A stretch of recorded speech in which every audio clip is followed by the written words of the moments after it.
In one of Germany's best theaters, a young actress who had just graduated from a theater college.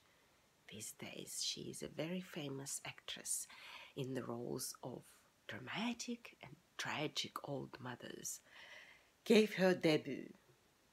She was young, good-looking, and she acted splendidly.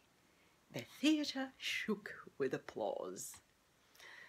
After the very first act, she was presented with a bunch of flowers decorated with a most precious necklace of the late Baroness von Zeinitz, Karl's mother.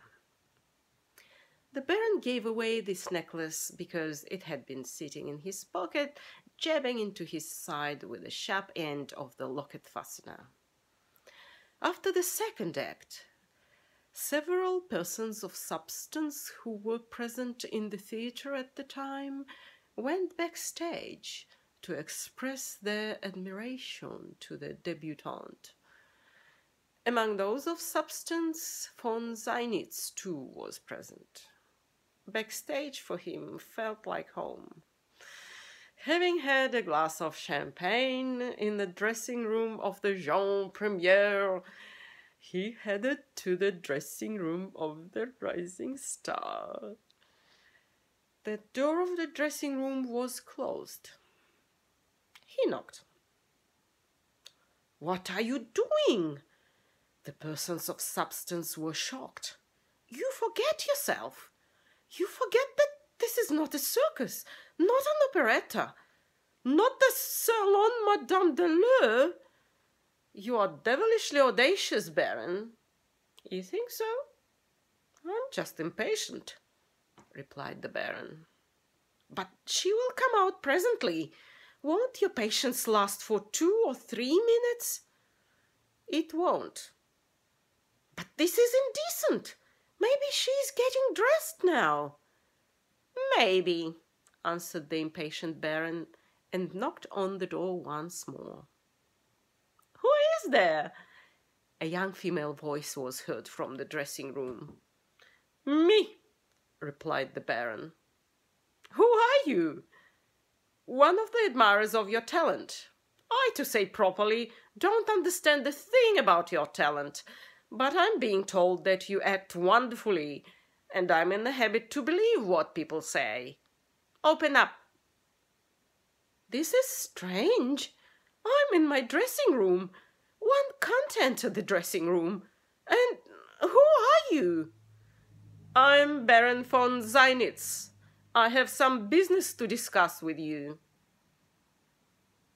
The voice from the dressing room started talking softer and not so boldly. "My pleasure, Baron, but I'm not dressed. Wait 5 minutes." "I have no time to wait. I'm leaving in 2 minutes. Now or never." "I can't." "Up to you. Farewell." "Who is it there, goddammit, pulling at my sleeve?" A crowd of the debutante's admirers had gathered around the Baron. The crowd was extremely scandalized by the Baron's brazen behavior. It demanded from the Baron that he stepped away from the door.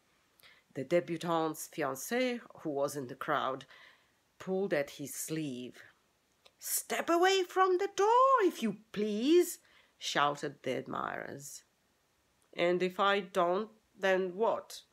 asked the Baron, and knocked on the door, this time not with his finger, but with his fist. "You, mademoiselle, probably want these gentlemen to make a scandal with me," he said through the door to the debutante. "Open up. I'm going away in 1.5 minutes. Now or never. I, Baron von Zeinitz, like to do everything now or never. Would you please talk to Baron Zeinitz, who has business to discuss?" The debutante apparently was hesitating. "What is your pleasure?" asked she. "Oh, God damn it! What could be my pleasure? I have no time to talk. Well, I count to 3. If you don't open when I say 3, I'll leave and you'll never see me.